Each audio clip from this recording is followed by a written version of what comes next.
Welcome to another edition of the Insider Mailbag. I'm Jared Johnson, and boy, we have another round of good questions this week from inside the Red Raiders subscribers. So I'm not going to waste any time. I'm going to dive right into them. The first one comes from Architect, who he says, what are the chances that Tyler Shuck was the reason for the slow starts on offense? He said he guessed what he means is more about his reads, looking for Eric Ezekama first, not spreading the ball around, et cetera, et cetera. Yeah, I think that's a logical thing to assume. I mean, Shuck is the quarterback, and the quarterback, gets the fame and the blame. That's the way it goes. Quarterback and the head coach.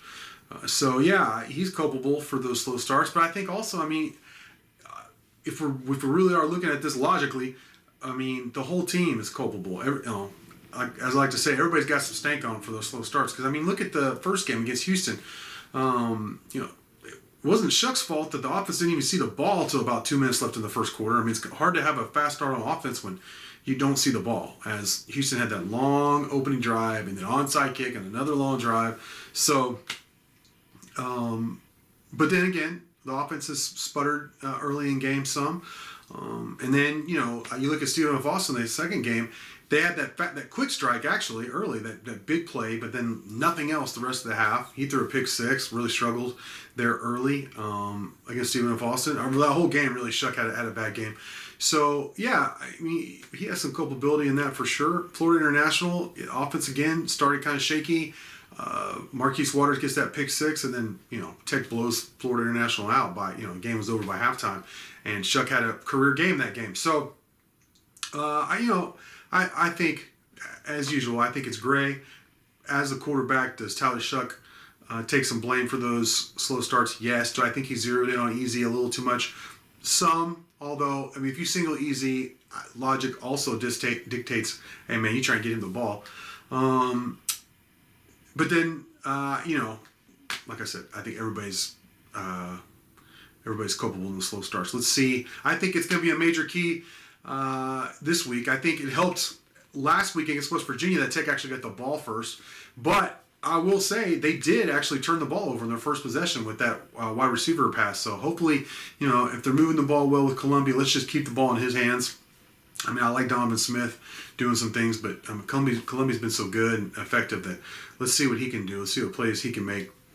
And I think it'll be really important that Tech gets out to a quick start against TCU this week.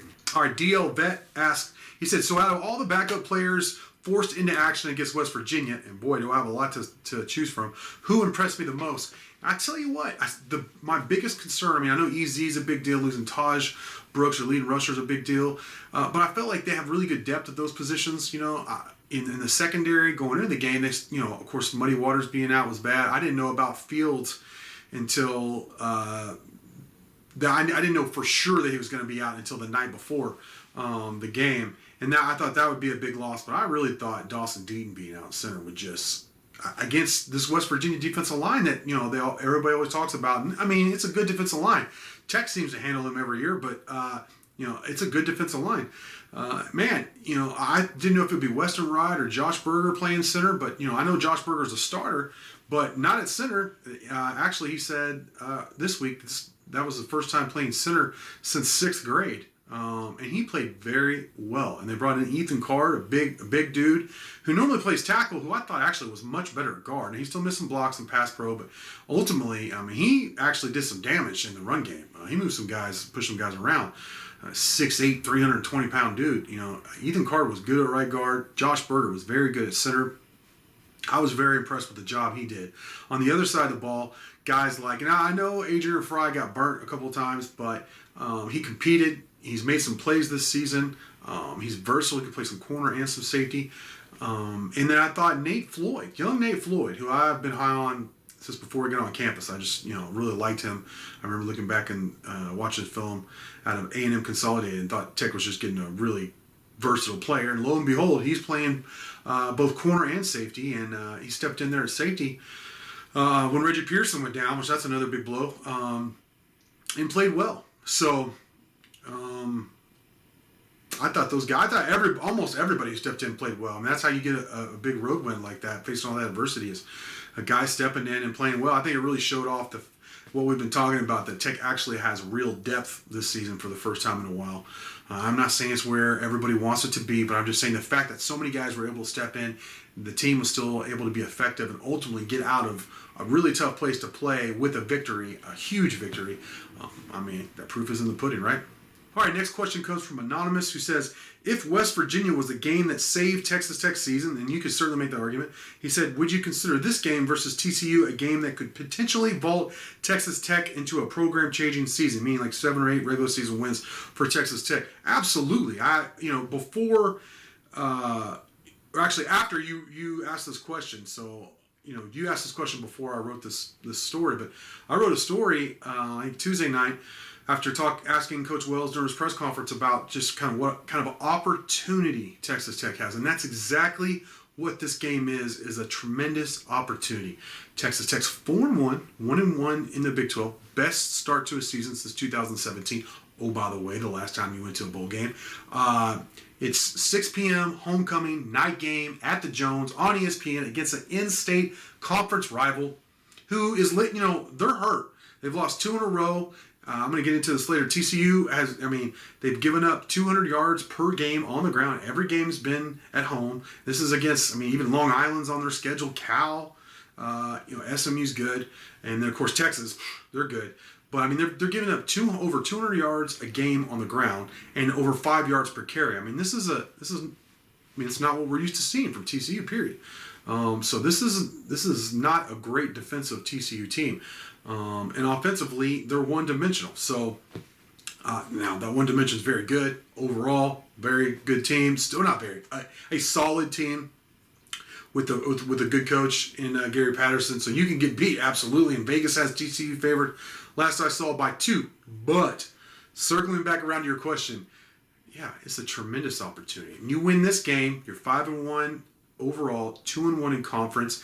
Next game is at Kansas, which, what are we talking about if you can't win that game? And I know they lost that game 2 years ago, but it took a series of flukes. And I think Kansas is actually worse, and I know Tech is better than they were 2 years ago. So, it's obviously we're looking at Tech being 6-1, 3-1 in conference in mid-October. So already being bowl eligible, something you haven't done in seasons, by mid-October. So that really sets up, and seasons have a way of having momentum, I think about that Baylor team 2 years ago. That wasn't a great Baylor team. It was a tough team. It was a resilient team. It was a team that got some momentum, got some breaks, like they did against Tech, and was able to put together a really good season and made it all the way to the Big 12 championship. I don't think that's in the cards for Tech. I don't think Tech is ready to do that yet. But can they win 7 or 8 games? Absolutely, and I believe they will. Now, if they win this game against TCU, which would be ahead of schedule of what I had for them winning 7 games. So at that point, it becomes possibly an 8-win season before you go to a bowl game. And it would be a good bowl game, which is what Mighty Joe predicted. Joe Yeager actually predicted 8 wins. So you win this game, you're on schedule to do that. If you lose, you take another step back. Yeah, you got Kansas coming up, and that's good to get back on track. But you hate the kind of the roller coaster, right? Somebody else asked a question about that, which actually didn't make the mailbag. But yeah, is Tech going to get off this up and down? Can they start steady climbing and build some momentum? And if they win this game, you're talking about back-to-back wins. And then that sets you up for the next game against Kansas. And as long as you don't have some major, which is possible, we've seen epic meltdown, letdown, then that should be 3 consecutive Big 12 wins, which is huge. And then you come back home, you host Kansas State, who's had some injuries, but they're a good team. Kansas State could beat you too, but home against Kansas State's winnable. You could really start doing some things. You go to Oklahoma. Oklahoma's been down as of me taping this in terms. They're winning, but just barely. They don't look like, Lincoln Riley would tell you they're not playing up to their expectations. So I'm just saying, there's a lot of opportunity out there. And in terms of this week against TCU, a huge opportunity. They just need to go grab it. They just need to, I just really hope they're focused. I hope these kids and young men are able to grasp the situation and what kind of opportunity it could be for them collectively, and then some of them even individually, what it could mean for them. So a tremendous opportunity. Absolutely. I think you hit the nail on the head, man. OBX Raider says, what are the odds of the players that were out for the West Virginia game being back for the TCU game? Yeah, all right. I want to explain this. Philosophically, I totally understand people want to know, injury situations. Now in the NFL, it's a rule. They have to divulge what the injury situations are, basically just for gambling purposes now. But in college football, that's not the way it is. I think Coach Wells has done a really good job of respecting everyone in terms of if someone's out for an extended period, whether it be like Tyler Shutt, Marquise Waters. Now he'll say, look, they're going to be out. They're going to miss, weeks or the season. Not Taj Brooks. Chadarius Townsend, another one who recently he broke his a shoulder blade, scapula. Coach Wells told us he's going to be out for the season. So now in terms of everybody else, he said they're day to day. Now I think there's reasonable expectations. Like if I were TCU, I would be getting ready and expect guys like Dawson Deaton, Eric Ezekama, and DeMarcus Fields to be back. Now, do I know they're going to be back? No. And if I did, would I say that on here? No. Because me saying that would only help TCU. And people are, oh, does TCU watch this? Yes, they do. Opposing teams, like the coaching staffs, all watch these reports, hoping to get nuggets of information. So, I mean, all I would be doing if I had that, which I don't know for sure if those guys are playing, but if I did, would I share that? Absolutely not. Guys that I do know this, and this isn't giving anything away because there was so many people out, but I have heard from multiple very good sources, I'll just say, to expect some of the guys that were out last week to return. Now, I know that doesn't help you a lot, but hopefully it doesn't help TCU a whole lot either. If I were you Horned Frogs, I would be getting ready for EZ. I'm not saying he's coming back, but I think it would be weird for them to not game plan for him, right? So, like I said, philosophically, it would be uncouth, let's say that, and it would only help TCU for me to share that kind of information. But I understand people want to know. Tech Freak says, Tech's penalties are way down, which I don't think gets enough credit. I don't recall them being this low going back to Spike Dykes. Anything specific changed? Yeah, the coaching staff changed. I think penalties, efficiency, clock management is all coaching. Now, Coach Wells has had his struggles with clock management. I mean, it was well documented. I'll just say what I've witnessed here at Texas Tech. People said that he had some of those problems at Utah State. I can't speak to that. I haven't gone back and watched all the game film from the Utah State Aggies. But with Texas Tech, I've seen some of it. Now, I will say against West Virginia, it was exemplary. And I'll say for the most part this year, I can't even really think of one time where I was like, oh man, that really cost them some points. Or why did they do that? I think they've done a really good job. And why is that? Maybe it's experience. Maybe the new offensive coordinator. Now, in terms of penalties, this is something that Coach Wells really harps on. And I actually asked him about it in the presser Tuesday. Hey, you only committed 2 penalties against West Virginia. How much did that help? Was it a big factor? He said, yes, absolutely was. And then how have y'all changed what has been a problem, as you just said, Tech Freak, for this program for a long time? And I think, to me, it's obvious that they emphasize it. I've been out to practice a lot of practices, like just, in this past offseason, probably 20 practices I went to. And when there's a penalty, specifically a pre-snap penalty, you would have thought it was a 6-year-old saying the F word in front of the entire family, because the entire practice stops and you have coaches rah rah rah rah rah rah, and players hold each other accountable. So any pre and post snap penalties are looked down upon big time, and they're emphasized. And I remember, I'll just say, previous coaching staffs where they weren't even acknowledged sometimes, which drove me wild. I can't speak to the Leach years, but other than that, of course, I was at the games just as a fan, and I remember how luckily they had such an explosive offense that it didn't hurt them on offense as much, but it did some, and then defensively, of course, it hurt all the time. No, it's a big deal. I think it speaks to, if we're being genuine, then that part of it speaks to being a well-coached team. And also, it's a veteran team. Now, the clock management problems in the past speaks to a poorly coached team. But if we're being honest, those, knock on wood, not trying to jinx it for the Red Raiders, but those kind of problems have not shown up so far this season. Well, and that may be a big reason why they're 4-1. WC Red Raid asks, what are the matchups that Texas Tech could take advantage of versus TCU? Yeah, well, like I said, I said I was going to come back to this. TCU's defense, period, isn't good. They're giving up over 400 yards per game. Like I said, that's including the Long Island University, which I didn't even know existed, that they played. Cal, which is not a good Power 5 program at all. And then Kansas, or not Kansas, SMU, which is a good program. That's a good team this year. But it's still not a Power 5 team, who came in and pushed you around in your place. And then Texas, which we know they have obviously explosive offense and a lot of talent. But still, TCU's given up 204 yards per game on the ground, 5.1 yards per carry, which is a ton. To give you an idea of a difference, Texas Tech has given up, 118 yards per game. TCU's given 200 rushing yards per game, and then almost 200 yards passing. So their defense is not good, which is weird to say, right? I even talked to Jeremy Clark, the publisher over at Horned Frogs Blitz, asked him about it. He said, look, this is the worst rush defense that he can remember since starting covering TCU back in 2005. Gary Patterson said the defensive tackles haven't played well. The secondary haven't played well, which forced the linebackers to be kind of pushed and pulled everywhere. So they're not playing against the run very well or the pass at any level. That's not a good sign. Now, they've been getting some guys back from injury, which should help. But still, if you watch the SMU game, or if you did, and then if you watch the Texas game back to back, you can see their struggles on defense. So Tech's one of the most explosive offenses in the entire country. I think they're top 10 in terms of average yards per play at over 7 yards. So, you mix those together, playing at Tech, at night,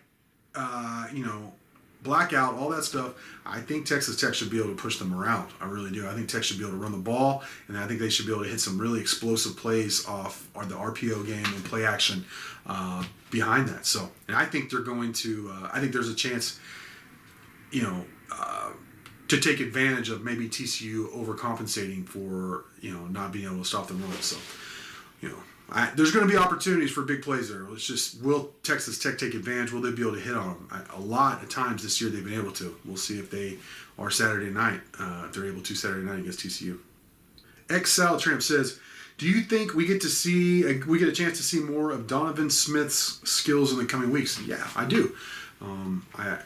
I really like Donovan Smith. I think it's well documented on here. I went to a couple of his games in high school when he was a friendship. Came away very impressed. The whole stand next to him test. I'm 6'4", and in cleats, in a helmet and everything, he was looking down at me. He's a legit 6'5". He's 230 pounds. He was a hurdler, very good athlete. He is a juke stick kind of guy. I don't even know if he's faster than Tyler Shuck. He's fast, but he's very elusive, shifty. And he's 230 pounds, 6'5", 230 pounds. So he could truck some linebackers and stuff too once he gets momentum going. And the way they've been using him with these run packages, I'm all for it. I think it's good. It gives the defense something else to game plan for.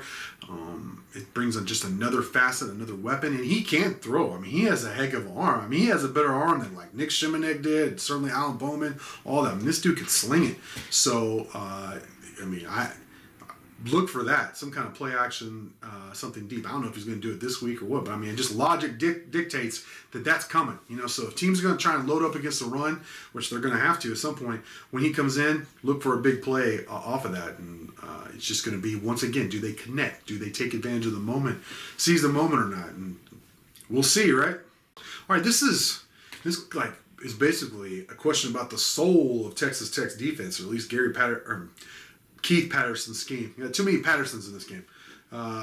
In terms of Let It Fly asked, he says, how do we feel about the strategy in dialing up 3 versus 4 or 5-man rush? He says, at the end of West Virginia's last drive, they dialed up a 3-man rush and digging ahead all day. He said it drove him insane. He wanted to know if he's oversimplifying what looks like a well defensive plan, even though they ended up being outgained by 80 yards.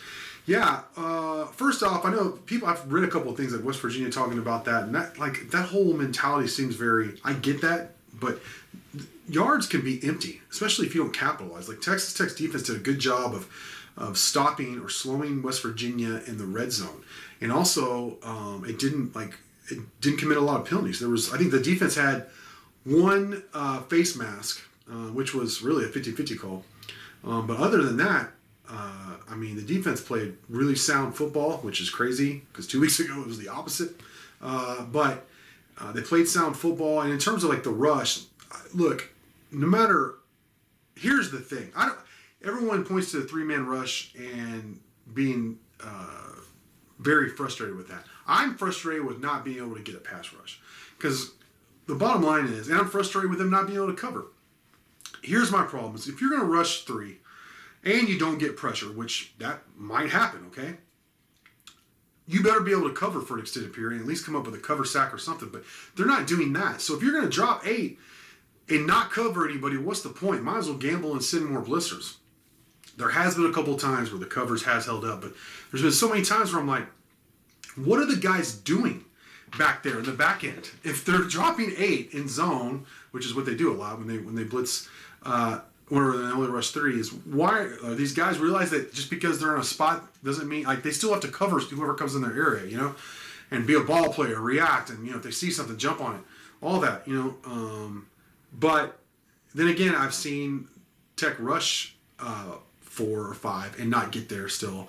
And, okay, there's 1 or 2 less guys in the back end, and they get torched that way. So what's interesting to me is that there was a couple of times that with the 3-man rush that Tech did get to Daggy. One, Jalen Hutchings, where he was originally doubled, and then for whatever reason, the guard left Jalen. Whoops. And then Jalen whipped the center and got the sack. I think Tyree Wilson also, similar thing. I don't know if it was a 3 or 4-man rush. I can't remember. But it wasn't a blitz. I know that, where he whipped a guy and made a big play too. So, you know, I think I get the frustration with the 3-man rush. And I'm not saying I disagree with it, but I think my frustration is more, if you rush 3, then you should be able to hold up a little bit longer in the secondary than what they've shown for the most part. And then if you do blitz, if you send 5 for sure, you should get, you know, to the quarterback. You should create some pressure. So to me, it's like it's the opposite of what a lot of people are saying. Like, it's whatever you're trying to do, it needs to be effective. And when it's not, that's annoying. And I think what everyone sees is that the rush doesn't get. They're not seeing in the back end what's happening just because of the way the game's being filmed or being shot by the TV crew. So that is what's frustrating the most to me, especially at home when we've been able to see the whole picture. It's like, what are they doing? How are you not covering 4 receivers with 8 guys, you know, for longer than 2 seconds? So I think what you're saying, ultimately, I agree with. All right, final question comes from Tornado Watch, who says, over half the season still remains, but at this juncture, who do I see playing in Arlington? Well, you know, I think it's down to 3 teams: OU, UT, and Oklahoma State. I'm not saying Iowa State can't make it. I'm not seeing it from them. They're not as good this year. You know, last year I picked them to actually win the Big 12. They came this. When I said it, I was the only person I know who predicted that, and they came this close. They blew at the end. Oklahoma won, so ultimately I was wrong. But I thought they were a really good team last year. And I thought they'd be good this year, but I didn't have a feel for just how good they'd be, despite returning so many, you know, pivotal players. But for one, Brock Purdy has not been the same. He's struggled, but they played some good teams too. But I just don't think they're going to make it this year to the Big 12 championship. I think OU and UT. And then Oklahoma State, who started off slow, but they kept winning. And look, whatever you want to believe about Gundy, I mean, him and his staff, they're a good staff.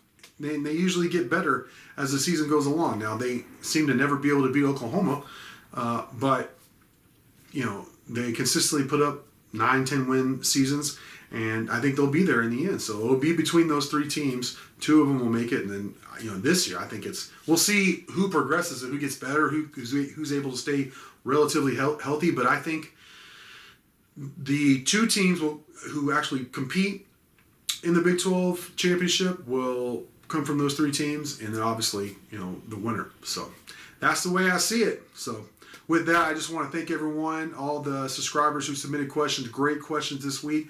Thank everyone out there for watching, and until next time.